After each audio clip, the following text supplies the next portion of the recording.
Hello, everyone, and welcome to another special interview edition of the eMLB Insider Podcast. AnjouPays here, joined with my co-host JR. How you doing tonight, JR? Pretty good, Andrew. It's good to see you. Good to be back. Yes, it is good to be back. We had a little bit of a break through the All-Star break and the trade deadline, and that's why we have our two guests here with us today. The replacement of the Cody Koshin Award for most trades in a deadline, Aiden Pearson, the GM of the Braves, as well as probably the runner-up for the most trades in the trade deadline, Sadier, the GM of the Indians. How are you guys doing tonight? I'm doing great. Sorry, I wasn't sure who was going to go, whether it be or Sadier, but I'm doing great. Now that since this is my second appearance, does this officially make me a friend of the podcast now? Everyone's a friend of the podcast once you make your first appearance. You were already one. Although, now that you've come on the second time, I'll forgive you for giving me shade the last time you were on here. We'll talk about why I gave you shade. We'll talk about that. That's actually related to this. Yes, exactly. Now, context. Yeah. And Sadier, how are you doing tonight? Doing wonderful night and happy to be here. Thank you for having me. All right, and thank you guys for joining us. This was like a last minute thing because we just had the trade deadline yesterday, and we are recording this podcast right after the following simulation held on Commish's stream. If you guys haven't checked that out, go FKN Commish LB on Twitch. Definitely is where all of the action happens. But I'm actually going to pass this over to JR because I'm actually going to be a part of the people that are interviewed. Because for those of you that don't know, the three of us, myself, Aiden, and Sadier, pulled off a 3-team trade with some very large names, and we wanted the opportunity to, I guess, tell our story and answer some questions from JR about that deal. So take it away, JR. The eMLB trade deadline pretty much never disappoints. There's always a flurry of moves from kind of small, maybe prospect moves to a big deal for a superstar. But this is one that is probably going to go down the old history books for this 3-team trade. It was the capper to Commish's long day of reviewing and approving trades. But from what I hear, this is something that has been in discussions for quite a while, and there's quite a backstory to it. So, Aiden, I don't know if you want to start a little bit to say, what do you look at as the genesis of this move? What kind of background can you give us here? So first, I want to apologize. The last time I came on this podcast, I called out Andrew, like he mentioned. But it has to do with this, which we'll get into in a minute. But so sort of the genesis, I take over the Braves we were in mid-January, so right before spring training, and I'm sitting here trying to figure out what the heck I'm gonna do. Next thing I know, probably a week into my tenure, I get a Discord message from Andrew saying, "Hey, you want to trade Ronald Acuna Jr. to me?" Okay. Hold on. I just want to point out, it was after you had said you were open for trade negotiations. I did not do anything too early. No, you completely within the guidelines. He goes, "Hey, you want to trade me Ronald Acuna Jr.?" And I sort of named a few names, and we sort of laughed it off, like, ha, ha, ha, like, very funny, because obviously Ronald Acuna, he's in his prime, he's a heck of a player, he's on a team-friendly deal, but at the same time, when he gets to age 30 in a season, I'm going to have to extend him again. And anyone who knows the Brave system in eMLB right now knows that I have a loaded outfield prospect base, including getting some back in this deal, which we'll get into. But so we sort of laughed it off, and then maybe April or May, you came back to me and we really started talking? Yeah, something like that. So at first, it was mostly like a joke because I was messaging him for the first time since he just became a GM. I was like, "Hey, what do you think about Ronald Acuna?" Now, he actually wasn't the only team I messaged about adding someone as big a name as Acuna. I actually messaged a couple other teams about their superstar offensive talent because I wanted to add to my offense. All of them were like, "There's no way I'm trading this guy no matter what you offer." So most of it was just like, "Hey, let's see what happens here." And Aiden was at least a little bit willing to entertain, like, what would you offer for him? Everyone else was just like, absolutely no way. So we started talking about offering deals, never really got anywhere in spring training. But like you mentioned, April, May of the season, after the Braves were off to a little bit of a slow start, I was off to a strong start. We kind of started talking again, and we got to the point we were very close to making a deal in like May of the season. Yeah, we were what one or we were. It was hard because my big thing is I have Freddie Freeman, who's 35 years old, who has a full 10-5 no trade clause. After this season, he has I'm pretty sure it's a player option, and I'm pretty sure he's going to take it. But I was looking for my first baseman of the future because I knew that was going to be a hard position to fill, and I was pretty dead set on a guy by the name of Benny the Jet Rodriguez. Now, it was for two reasons. It was for two reasons. One, I grew up, or I'm the youngest GM in the league. We'll put it that way. But Sandlot, I still love it. Yep. All right. The part of it was the name value. Part of it was what he brought to the table, and also knowing he was a CCP, knowing who the creator was. I felt very confident about bringing him in because I already had a relationship with his creator. So I was like, okay, if I can get Benny, then I feel really confident about this deal because I get that offensive talent back. Yeah, and that was the sticking point on my end is I wasn't willing to part with him because as of right now, the way my system stands, he is my third baseman of the future, not first baseman. He's better at first base than third base, but Anthony Rendon's getting older. He's coming off. He's got a player option for next year that he could decline and opt to free agency. So I could have an opening at third base, and he's the best option I've got to fill that hole coming up. So I didn't want to let go of him. That was part of my future plans. And so at that point, we kind of just decided we've kind of reached an impasse where it's not going to work out. That's fine. Didn't shake hands, but we were like, acknowledge, all right, we'll just move on and see what happens. But Yeah, then, so yeah, go ahead. I was going to say, so at that point, you guys, your talks have kind of stalled a little bit. You're kind of, back to a holding pattern. Yep. So Sadier, you're the essentially the third team coming in here at a certain point, it sounds like. So, and obviously Jose Ramirez has been a big piece of Cleveland's team. So I guess two questions for you is, how did you get involved in this? And, when you did get involved, was it involving Jose Ramirez or did that get added later? Yeah. So Jose Ramirez, his no trade clause, he wasn't being dealt all season. Like every sim I checked, it's not happening. I had, whispered commish, hey, what's going on with him? Can I trade him? No, if he doesn't change it, he's not going. Sunday morning, game of the day, Sunday morning with commish. I happen to check everything, and there he is. He wants to be traded to these teams. I cannot tell you how happy I was because 37 million just ties up a lot. It doesn't matter if you're a big market team or a small market team. 37 million is a big contract. With no trade clause and him controlling that through the value of it is what I was looking to move.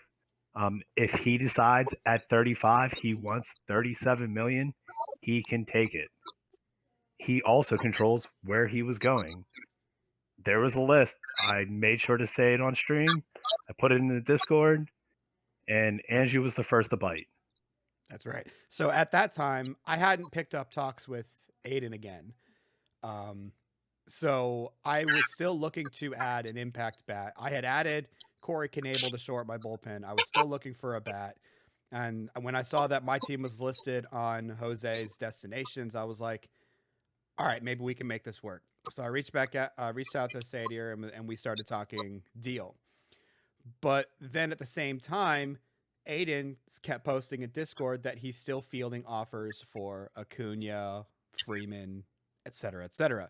So I was like, all right, let me redo my offer and see if we can pick this back up. Because we were so close the first time, maybe I can pick that up. So I was negotiating with both of these guys separately. And real quick, just not to, sorry to interrupt you there, but good. So at this point, as you're negotiating with them separately, are you thinking it's one or the other that you would get, not both? I didn't have the budget space to do both. I wouldn't have been able to add the 27 million of Acuna with the 37 million of 37 of Ramirez. I didn't have the budget space to do both. And I was upfront with both Aiden and Sadier. I said, I am negotiating with another team. I didn't say who. I'm negotiating with another team to also add a bat. I was respectful of both of them. I told Sadier that I am leaning towards the other team. I wanted Acuna more than Ramirez. He fit my team better. He was cheaper and he was younger. So I knew I had to give up more, which was part of the deal. I was giving up more for Acuna than I was in negotiation for Ramirez. But at that time, I told Sadier, hey, I'm waiting on this other team to let me know if that's what we're going to do. And Aiden told me he was waiting on other parties to make his decision about the Acuna trade. And I'll let him do more details there. Yeah, so I'll be honest. I think I had 7 teams I was in talks with for a deal with either Acuna or Pache. So it was crazy. I was really close to actually dealing him to the AL West. 2 different teams in the AL West called, and I was very close with. One of them didn't want to give me someone who this guy has to be in the deal. Like, I'll just put it that way. This guy had to be in the deal, wasn't willing to give it up, called off talks. The other one is one of the 3 teams it came down to where if Acuna was moving, he was going to one of 2 locations or it was going to be Pache. I was not dealing both Acuna and Pache. So I honestly, when I messaged Sadier, I did it as a joke. I did it sort of jokingly as like hey, what's this going to take? Just because Atlanta was a dark horse team. I'm not exactly in a position right now to compete this year. As you may know, actually we went 2-2 this past sim and was looking at some wild card stuff. It's not completely impossible. It's not easy, but I think with the moves I made, it's not impossible. But I think the biggest thing was, okay, let me just see what Sadier wants. Let me talk to him and see what he wants. And so I texted him, and I honestly think, and this is no offense to anyone, but I think, Sadier, we were basically in agreement with you waiting on Anjou to see what happens. And I was waiting. I wanted Andrew's deal at that point. I literally, when you texted me and sent me the DM, hey, I'm in the race for JRAM, right? I had already typed out almost a paragraph to Anjou, okay, that said, hey, I accept. We can switch this 4th for that 4th. I don't need the guy that I asked for. I'll take the guy you suggested. This is money. Let's do it. You know what I mean? This is a win. I feel good. I'll go to sleep tonight feeling a winner. You got the guy you want. Everybody's happy. Mm-hmm. And you DM'd. And I'm like, wow, now. Let's see where we're at. So I waited. And I copy and pasted it so that way if I didn't have to retype it again. I was happy with what I typed. It was a win. You know what I mean? It was the agreement. So I then typed to Andrew that, hey, just so you know, I had another person enter the race. And in a bizarre world, I accepted this deal. So maybe you get to read this message at some point. And he was like, what do you mean? And I told him, hey, this,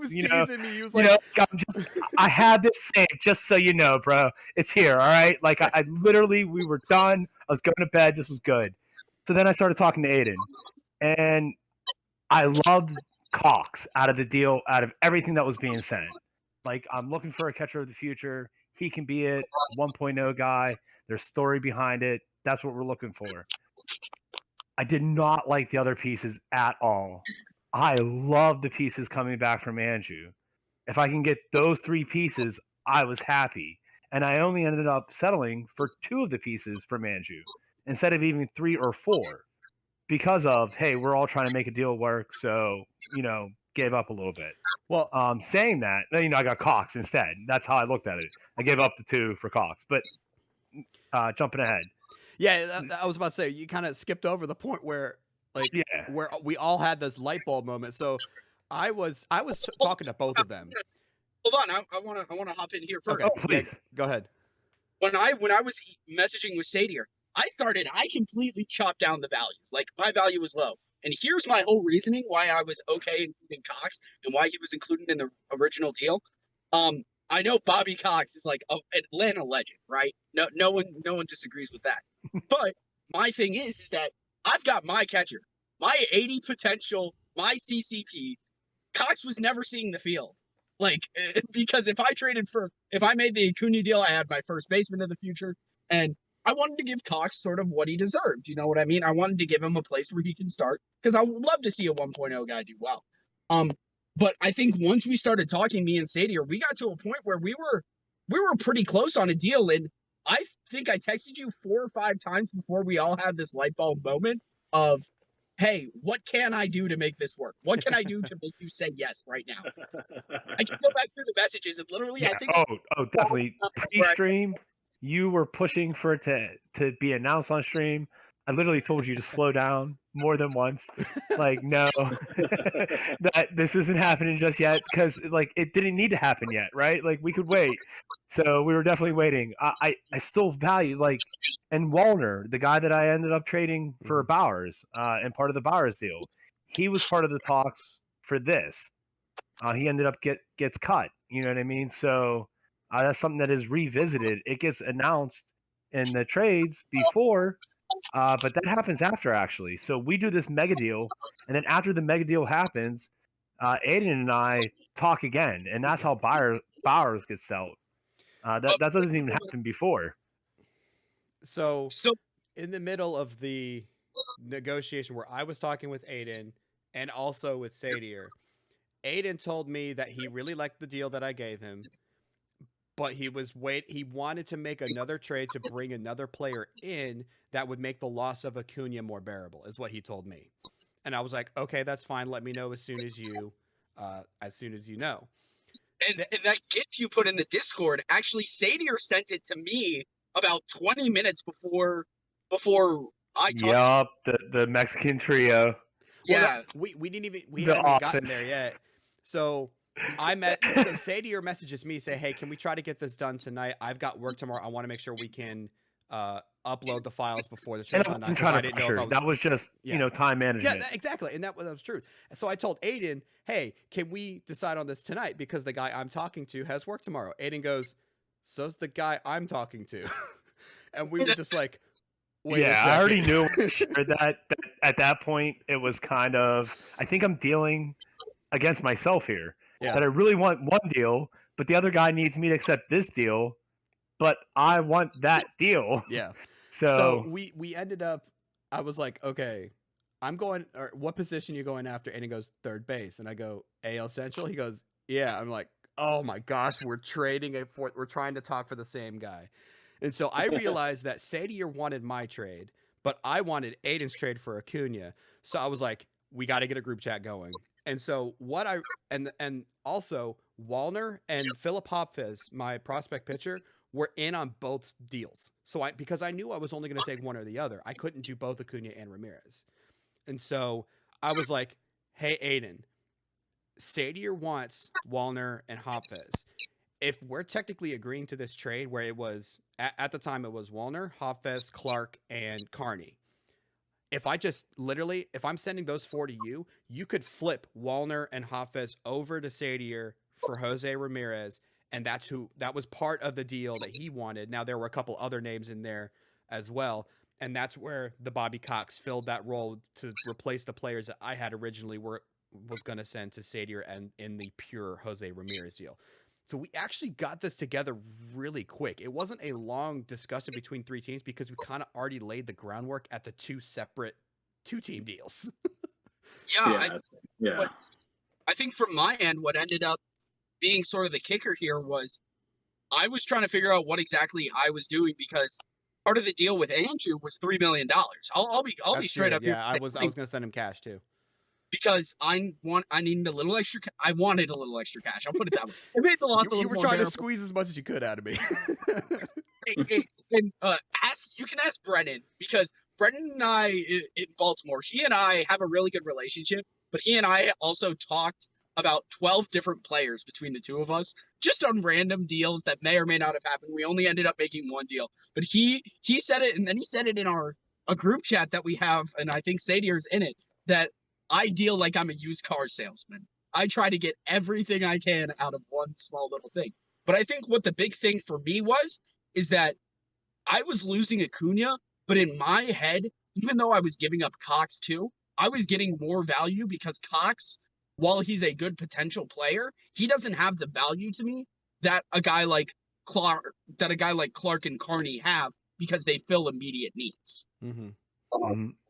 No, agreed. You got a lot of gain from Andrew back. That helped. Yep.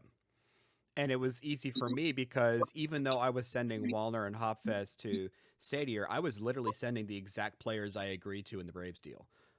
I had we had it's that term, agreed in principle. We had agreed in principle. He was just waiting on to hear back about the Jose Ramirez trade. We didn't realize that we were stalling each other.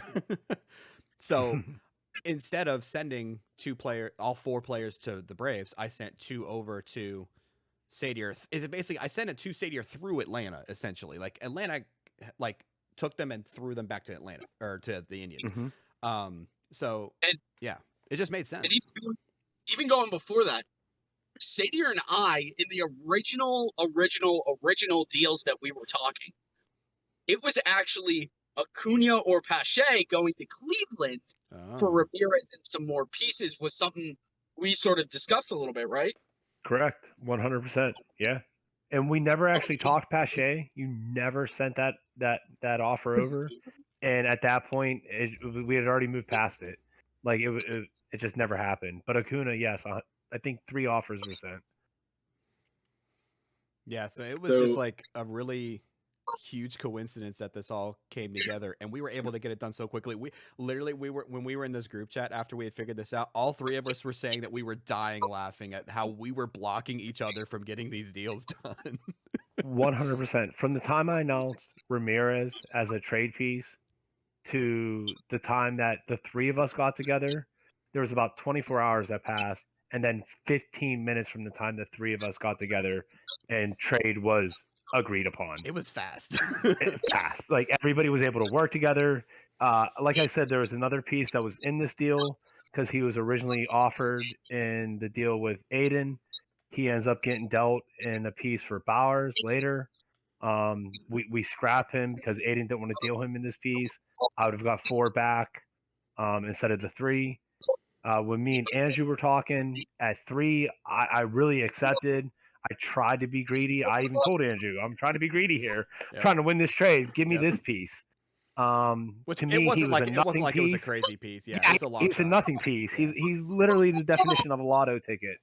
But if we could, I just felt, hey, if I can get him, why not? And when Aiden said, hey, drop the 4th, or I believe I said, hey, we can do a swap or drop this guy. He said, hey, drop this guy, and this deal is done. I took it. Yep. Because I was struggling with the fact that, okay, I'm losing Acuna, who is, according to my scout, I'll use my scout ratings because why not? I'll splurge for a minute. 72 potential, and I was losing Cox, who was a high potential guy, and another guy who ended up getting dealt in the Jake Bowers deal, Brian Warren. Mind you, he didn't really have a spot on my team. It doesn't play the way I like my players to play. Excuse me. And I was like, okay, I don't know that I can give up that much value for Ramirez. Mind you, I was getting 2 prospects, and I sort of got the lotto ticket prospect in this deal with that closer that I got. Alvarado? Alvarado or Alvarado? Acevedo? Or Avisada? I don't know. He's such a nothing person to me. Like, he doesn't fit anything that I want. And when you ask for him, I believe he was like the ad on the Acuna deal that would have made you say yes. And then you're like, but I like my other deal. And I was like, oh, man, that really, like, you want this guy who is nothing to me. And this is what's going to make you say, wait a minute, I want to check again? Damn it. Say here, I'll be completely honest with you. My head scout says he's about 25% better than what OSA says. No, mine does too, but he sucks. Sure, show me. I dealt him out of the division. He's out of the conference. We'll meet in the World Series. That's how I felt. It was an easy piece. You can't hold on to everybody, I feel. I got to realize you could only field so many people on the team at once. You fill out a 40-man roster. You're dealing with 330 players. Sometimes you can give up a piece.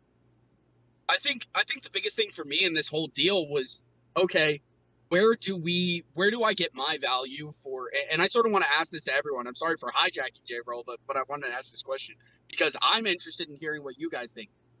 Obviously, we're all doing this deal for the current and the future. Andrew, I think you're more of the current. I'm more of the current and the future, and Sadier is the future. But like, where do we all stand after this? Like, how do we feel? I think that's the one thing we haven't talked about is how do we feel about this deal? You want to go first since you asked? I mean, sure, I'll take it. I have gone through a range of emotion because this morning, I'm not gonna lie, I woke up and pardon the French, but I said Daffy Duck words this morning when I woke up because I was like, did I really do this? Like, I looked at Jose Ramirez's contract when the file came out so I could move stuff around and put players on the roster and make lineups. And I was like, what the LF did I just do? Like, did I mess myself up for years to come? But it turned out that I was pretty happy with it after looking at the prospects, looking at what my scout said, looking into what my team could look like in 2-3 years. I think overall, I'm not gonna say who won and lost this deal, but I feel like overall, there's definitely a 1, 2, 3 in my head, and I'm not 3. All right, I'll give my perspective. For me, I've said this in our GM Discord a few times. Is I felt like my team is really good in terms of the average talent across the board, like top to bottom. I have solid talent, but the piece that I'm missing is the superstar. Like I don't have a Soto, I don't have a Pedro Serrano, I don't have a Mike Trout, that kind of thing. And I felt like that was the thing that I was missing, which is why in spring training I was reaching out to all these teams about their superstars just to see if I could get one of them. And so adding Acuna, he may not be at the 80 overall level of some of these other guys, but he definitely gets me a step in the right direction. Gives me probably the one of the best outfields where the oldest player is now Acuna at 27. With Adele, I think he's 25, and then Aguilera is like 23. So I have a lockdown outfield for years to come with one of the best, not only offensively but defensively. And in terms of what I gave up, Wallner was a little bit of a letdown with the trade with Chicago, mostly from the aspect of his strikeout rate. I hate people who strike out more than 30% of the time, which is why I released Paul Goldschmidt earlier this year. Wallner was doing the same thing. He was batting under 230. He was basically not doing what I needed him to do out of the 4 spot. And so I was willing to move him. Clark, I have 2 first base prospects that I felt were better than Clark, and we've already mentioned one in Benny the Jet Rodriguez, and also my own community created player, Andrew Alexander, is also a first baseman. So I felt comfortable dealing Clark. With Ron Carney, he became redundant if I get Acuna back, and so I was comfortable moving Carney. And then Hopfus I was surprised that both of you wanted Hopfus that much. I liked Hopfus. I was debating bringing him up this past sim, but I brought up another rookie instead for the bullpen. I've been running him up as a reliever, but he's rated as a starter. He's got 2 really good pitches and 2 below average pitches. So I was like, I'm going to try to develop him as a reliever instead of a starter because he's got that 2-pitch, really great 2-pitch mix. I was kind of trying to develop him like a right-handed Thomas Zapuki, who's also in my bullpen. Really good pitcher with 2 good pitches, has high stamina, can eat up some innings. But when I showed him to you guys actually, I feel like valued him more than I did. And I was like, I would like to keep him, but I don't think it's going to hurt me one way or the other if I let him go. And so for me, getting back Acuna gets me a step towards that superstar presence. Hopefully improves my offense. He's hitting 500 through 4 games so far, so I'm doing pretty good. The problem is the rest of my offense needs to step up. It's just Acuna and Westberg right now that's doing everything. But well, Adele had a couple of home runs this in, but so yeah, I feel like I've locked down my outfield of the future, and also in moving Wallner away from my DH spot. It's giving Westberg a place to be in the everyday lineup because he's playing well. But then I have 2 or 3 right field prospects that are bat first, poor fielding prospects in Sergio Zamora, Diogo Burgess, and Mike Briggs are all right fielders with great bats, bad defense. And so DH gives me a chance to give one of those guys an opportunity in the future. And it also gives me a chance to have somewhere Benny the Jet Rodriguez might fill in either this year or early next year. So it just gave me solidity in the outfield and options for the designated hitter position moving forward. Xavier, how about you? How do you feel about where you're at after this deal with this move? Feel like I opened up exactly what I needed to open up for next year. This is all about the future. You open up so much money in your budget. Yeah, and that's it. Wallner is under control for another 2 years after this on ARB. If I want to give him a qualifying offer or even a renewal, it's there, or he probably has trade value. That's how I view him. He's already hit 2 home runs for me in 3 games. Pretty happy there. The thing that's holding us back is pitching depth. We didn't really gain that except for the one pitcher, but he's still a reliever. I don't view him as a starter. He's definitely a reliever, but a dominant reliever at that, with full control. He's not eligible for Rule 5. I know a lot of people don't look at that and say, it's nothing. That means something. You have to put him on the 40-man if you really value him. If somebody else values him and you just traded with a team for him, you might want to lock him up if he's Rule 5 eligible, or they're just taking him. I mean, if they have the roster spot, you're losing him. Why did you make that trade? That's something I don't think people think of, honestly. That's my opinion. Can I jump in here for 2 seconds? Yeah, for sure. I'll be completely honest of why our deal for Ramirez didn't get accepted just between me and him is I think in every trade he said, "Oh, this guy's Rule 5. I don't want to take it." Yeah. So, Yeah, man. You're giving me somebody who literally I have to make a decision on. You're forcing my hand on a player that if anybody out of the other GMs chooses that they want, why did I trade for that guy? I would rather you give me anything that is a little bit of same value or for OSA purposes, 2 points less. I'll take that every time. And but nobody seems to us to give that. 5. Yeah. I mean, I don't think we look at it enough, you know? Yeah. It's something important to look at for sure. And that was actually something we talked about in the 2 players that didn't get moved from me to the Indians in our original deal. There was one guy that was the long shot guy. It was like, he's going to be Rule 5 eligible, so I'd have to make a decision on a roster spot.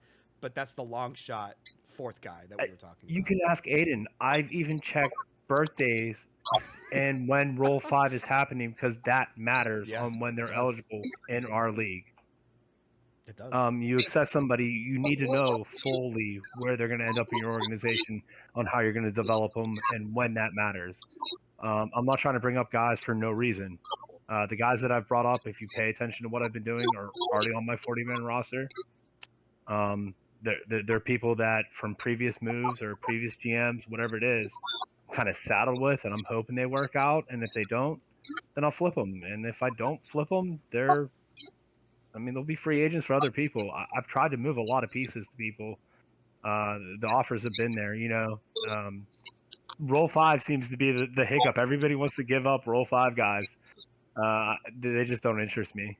That's all. And unless I know that I want them, you know what I mean? And to me, the ones that have been offered, I never wanted. For this deal, though, the 2 pieces that I didn't get from Anjou to get Cox as the replacement, that was a win.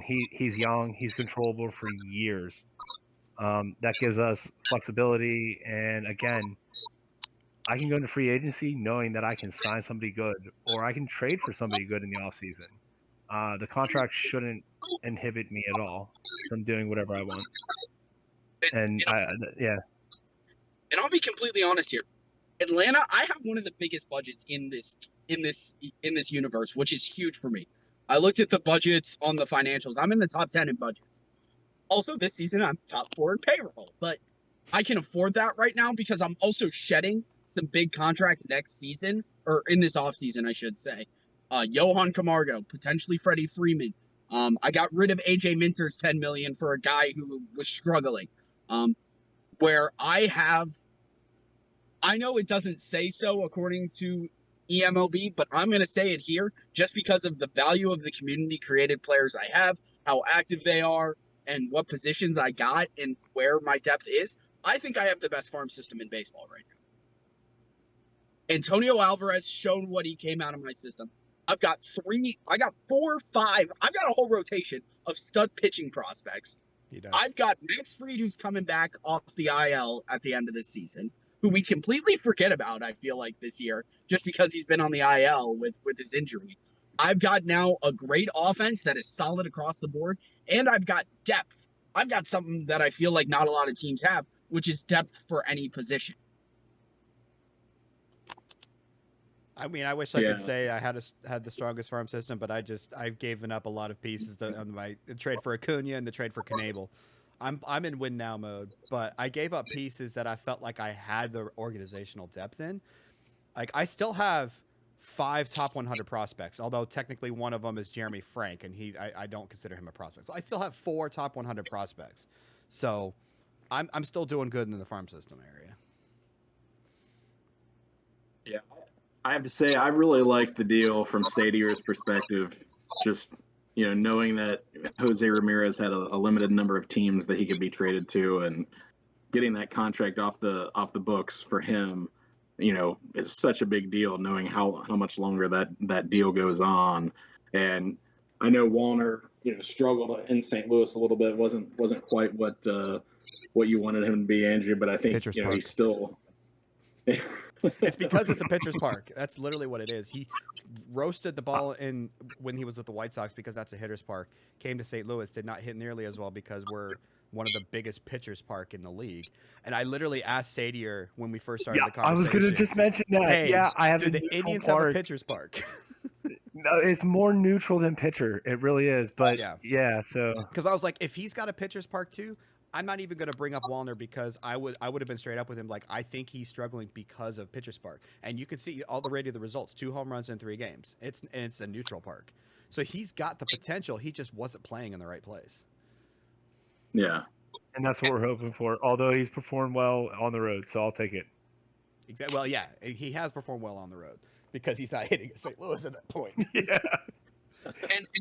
And something that I looked at too, and this is something that's so unique about OOTP that I'm learning quickly, is I looked at what their quirks were. Like, they're called quirks in MLB The Show, but what's their work ethic? Do they have good leadership? I looked at those things when making this deal because one thing that I've noticed about the Braves, and this is no offense to the guy who was running the team before me, is there were a lot of guys with good work ethics and leaderships and a lot of really crappy guys. So I'm trying to weed out some of those crappy guys and bring in good character and morale because I think that goes a long way, especially in OOTP. And no offense to Sadier, that was one of the reasons why I was trying to get rid of Hopfus too. And honestly, so I have a lot of high character guys I feel like in the organization. I do. I feel like I have a lot of high character guys. And when he comes up to eMLB and he comes up to the Tribe, I feel like that sparkster or that outspokenness is going to be a positive. You need that guy who comes in and tells everyone to shut up. A John Rocker type, right? Everybody hated him, but everybody loved him. Yeah. All right. So if he's that on my team and I have one of them, I can live with that. Yeah, and he was fully aware of the outspoken nature of Hopfus before the deal. Yeah, I definitely mentioned it right away. I wasn't trying to pull one over on him. He knew about it. No, not at all. So when you guys submitted the trade to the commish, was there any a funny response? Was there anything back from him that you'd like to share? The first reaction was in the public Discord. Was when he did the gif of the Muppet with his hair on fire.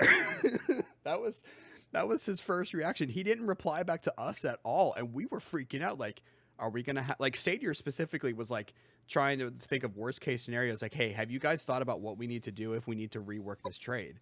That's what he was worried about. Yeah, I tried to have a contingency plan already in plan because I knew I was going to work. That I couldn't look at the file, that I would have to be able to know what was going on, other pieces that were maybe talked about. If it came back, hey, I feel Andrew isn't getting enough, or I feel Aiden isn't getting enough, or I feel you're not giving up enough, or you're not getting enough, hey, I didn't have to do anything then. I could be quiet at work and I could wait. But I tried to think of all those situations before I went to bed that night. I think also, too, something that really screwed with my head is I got on my phone a notification from Discord this 3-team trade has been announced. I go to click on it, and it was deleted right away, and it showed on the bottom, Kamish is typing, and then it went away for like an hour, and we were all freaking out in the group chat, like, what's going on? What the hell? Like, anticipation, and because he posted, I think that's all the trades, and then like a wait a minute gif or something like that. But we were all freaking out. Like, was there another blockbuster? And he just like, our message got buried or something like that happened. Yeah, I knew something weird was happening because I got the notification on my phone and it gives you like the preview of what the actual message is. And I saw that he had posted about the 3-team deal and then he took it back down. And so we were like, why did he take it back down? And we still don't know why he took it back down. I think J Hack saw it and was like, I saw what it was, but I'm not saying anything. I'm just like, it was Hedges. Yeah, Jay Hedges, yeah. So we were like, ah. I'm not gonna lie to you guys, because I'll be here. Somehow I got a phone call because I'm friends with a few guys in this league outside of it, just because now I've met them in real life. Somehow our trade got semi-leaked or something like that before even Kamish put that in the deal. Because I got a phone call from Brennan saying, I heard you just made a big deal. What did you do? It wasn't me. And I think what it was is because him and I were talking Acuna, and I think I said, oh, I've already made a deal for him. Oh. But in my what time was it when we sort of said yes? It was like 12:30 Eastern time. Hold on. Let me look back at our message history. You're going to have to scroll back pretty far. I know. Oh, man. I'll go back to the beginning. Because, mind you, here... it just gives a date. It doesn't give the time anymore. Let me give a quick perspective. I'm in finals week right now. Well, I just finished finals week in college, okay?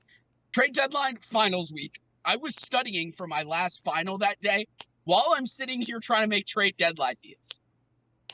So my mind was in like 12 different places at the time. And this like trade, we agreed on it. And then I said, oh, Brennan, I'm not doing the deal for Acuna with you, yada, yada, yada. And then he was like, oh, I heard you dealt Acuna. Where'd you go? So I think that I thought in my head that someone leaked it. I tried to keep it as quiet as possible of what was happening. But still, I think in my head, I was like, what was happening? And I'll be honest, some other GMs got really pissed at me because they were upset that I didn't tell them Acuna. Like, I was talking with other teams about Acuna, even though I was vocal about it in the main Discord. Yeah, you did. You did say it. Yeah, you were very vocal. I have a DM from another GM that said, didn't tell me that there was another team involved. This is bad business. Oh, wow. I mean, he was coming for my neck when I said, hey, sorry, I'm not doing your deal. I'm trading him to a different club. I mean, that's not necessarily something you have to disclose. No, exactly. And that's my point. But it's really interesting in this league, I feel like in general, how everyone is so involved. And one thing I love is how involved everyone was. I think at the deadline, I talked to maybe 20 out of the 29 other teams. I even messaged J-Roll out of nowhere. Just as like a, hey, what do you have to do? Like, let me see if I can cook something up. Because I'll be honest, I asked Cody what his record was for how many trades he did in a day. And part of me was like, I've got this fun. I wasn't allowed to have fun in the off season. Let me see if I can beat his record. Well, let's hope you didn't do too much. We'll see. We'll see. Because you made what, like 5 separate deals? 2 of them with Sadier. Correct. Within a week, like a week in game time, I made 6 deals. Because I made one as the week started when I sent Minter to LA. Then I made one midweek where I made a deal where I sent Luke Jackson to Baltimore. Yep. And then I made 4 on deadline day. Wow. That's crazy. And I almost had a 5th on deadline day where we just couldn't agree on a final prospect within the time. And we started talking about it 7 minutes before the deadline was up. Jeez. Crazy. Well, off-season deal? Off-season deal? Off-season deals. Not that far away. I'll be honest. Some teams have already called, and I've already called some teams about off-season deals. I'm done with deals for now. After this one came together, I was like, and I already made the trade for Knable with the Yankees. I was like, I'm done. If I don't make the playoffs, it's just unlucky at this point. Yeah, there's not much more you Frickin' can do. Cubs and Danny Smith Jr. We'll talk about that on the podcast. Well, guys, do you have any final thoughts on this this deal and kind of either how it came together or you know what you've got left as you look ahead to the future with your new players? I'm slowly building a 2018 Rays team. I've got with guys I have in my farm systems, guys I've picked up, and now Jake Bauers. I'm just happy in this world Jake Bauers actually has potential and overall it actually performs. Because I think when he got traded away from Tampa, I was one of the saddest people in Tampa Bay. So I was really happy to get him as a part of a separate deal with Sadier. But I think overall every team came out a winner in this deal. Yep, I think agree. I have the biggest question mark around me just because of how big the contract of Jose Ramirez is. Yeah, and honestly, I told Sadier this, that was the biggest hurdle. Like, it wasn't even him adding the fourth player to the deal that we were just talking about between the two of us. It was the fact that I would have to pay Ramirez $37 million for that long, and that was my biggest like hurdle to overcome if I was the number one happiest thing. I was happiest to move in this. You can't express it enough. if I was able to move $37 million, that is tied to the player's option. I'm all for the player making their money. Get it. But I'm trying to run an organization here. Yep. I'll be completely honest. The reason why I'm okay with the money is his re-rate potential in like 2 seasons when he starts declining. I thought of that. I have. I'm not going to lie. I've thought of that. And that you have to think of that. How good is he then? And what engine are we using? And what game are we using? We're not using 2022, 21. And also, if re-rates will still be a thing in the future, because Kamish has noted that it's not guaranteed that he'll have it every season. So, and that's something I looked at, but I also looked at the fact that I think I texted Sadier about this. I either texted Sadier or Brennan, but I think with my reasoning behind a lot of this stuff is I want to make my mark in Atlanta and turn this into my team. I know, the old GM and everyone has a different facet when they take over a team. I know Danny is looking to retool for the future. I know GT is looking to do the same. But for me, I think it was actually with Sadier. I said, I'm looking to, sort of get rid of a few pieces to make this team my own and really do what I think is best based on OOTP and do what I think is best for my team and what's going to set me up for the future. Because at the end of the day, I don't lose sleep. I don't none of us win or lose any real life anything in OOTP. So why not have some fun with it and make chaos at the deadline? Yeah. I mean, hey, with me in St. Louis, the only people I have on my team who are actual Cardinals in real life are Jack Flaherty and Dakota Hudson. That's it. All my other players are not Cardinals in real life. So I understand what you mean about making the team your own. And it's even harder for me because I was like, that's one of the reasons why I kept Goldschmidt for so long. I was like, I want him to play well because he's an actual Cardinal. So. And yeah, that's why I was able to deal with J-Ram with no feelings attached. I'm not a Cleveland fan from Pittsburgh. We don't really have a Pittsburgh Pirates Cleveland Indians rivalry. It's there, but it's more towards the the football side. That we have that hate, so for the Cleveland, but that doesn't mean that I don't hate them any less. And taking on the Cleveland Indians was a huge ask when presented. I was like, I don't know. Just so everyone knows, it was it's Cleveland. But to be able to come into the community and be able to play was a bigger thing, and I can make the team my own. Like I said, I feel like I got a lot of pieces back for him that are going to help the team in the future. Some now, Wallner, and then some, more recent, more sooner than others. And I actually, it's funny because before the previous GM of the Twins took over the Twins, when they were available, Kamish reached out to me to see if I wanted to take over the Twins before I took over the Braves. Way back when, because I was active in the league and I didn't take him over because A, I didn't have OOTP, and B, I was still trying to learn everything about the league itself. And then when I took over Atlanta, I think similar to Sadier, I'm a Rays fan, as you cannot see. Also, hold on, I'll flip my camera for a second for the people at home. I'm doing this outside of Tropicana Field right now. Like, I did win some game today. We beat the Mariners 3-2. Beautiful. But, for me, it was, I want to have fun. I want to have a team that I could probably win with, but also that has some value that I can mess around with. And so I think at the end of the day, Commish lets us all do this for fun. There's no real life parts of it necessarily outside of the CCPs. But at the end of the day, I'm not going to lose sleep or lose money at this. We're all going to sit here and have fun and create this league as something that already is one of the most special things in the Twitch world, one of the most unique things in the Twitch world, and probably the best OOTP league there is out there. And it's just shown by the numbers that we pull in. Yeah, I'm very thankful to be a part of this league. It's not only has it been fun to be a part of the league itself, but it's helped me develop relationships with fellow GMs and with community created players that I would have never have done otherwise. Like, never in a million years would I have thought I'd build a relationship with the community or the director of communications for the Cincinnati Reds. I never would have thought that could have happened, but this league made that possible. And you talk about that. I'm a 19-year-old guy, a 19-year-old kid. We'll be honest here. And the guy I just drafted in the second round is my CCP. It's a 70-something-year-old who streams OOTP Perfect Team for fun. Yep. Like, who talks about being retired and everything. So it's just like one of those crazy things that this brings people together. Like I mentioned with Brennan, you saw it in the Discord. I met with him at Disney World.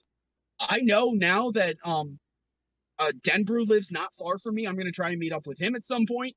I know that, we have all these guys, and now it's one of the coolest things that this is a community that you can't find anywhere else.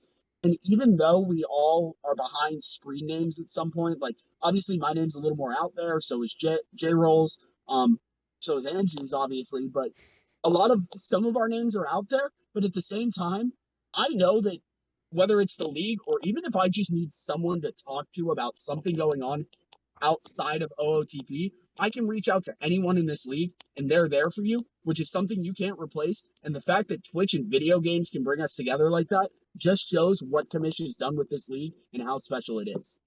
Absolutely. 100%. Yeah, that's Indeed. Yeah, that's how I got connected with LB 20 years ago. We actually got connected first through an online e-wrestling league, and that transitioned over to me being a part of the eMLB 1.0, and we've stayed Facebook friends and kept in touch all this time over the years, and those are the cool things that can happen online here. All right. Well, thank you guys so much for taking the time to join us today. Had a lot of fun talking through our hilarious scenario of a 3-team trade that we were all laughing about, and also very happy that it came together the way it did. I think all of us are happy with who we got in the deal. Hopefully it turns out well for all three of us.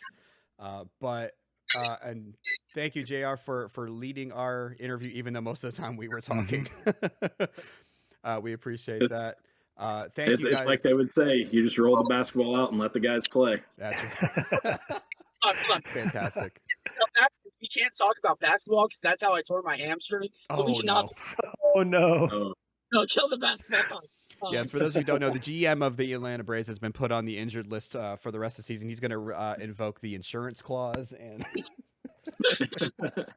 I tore a hamstring playing basketball, a 60% tear of the right hamstring. I'm on crutches for like another week. It'll probably be like 4 days by the time this comes out, like 5 or 6 days by the time this comes out. And then we start 8 to 12 weeks of physical therapy. Oh, man. Well, best of luck for you with that. I hope you have a nice recovery and you're back on the court soon.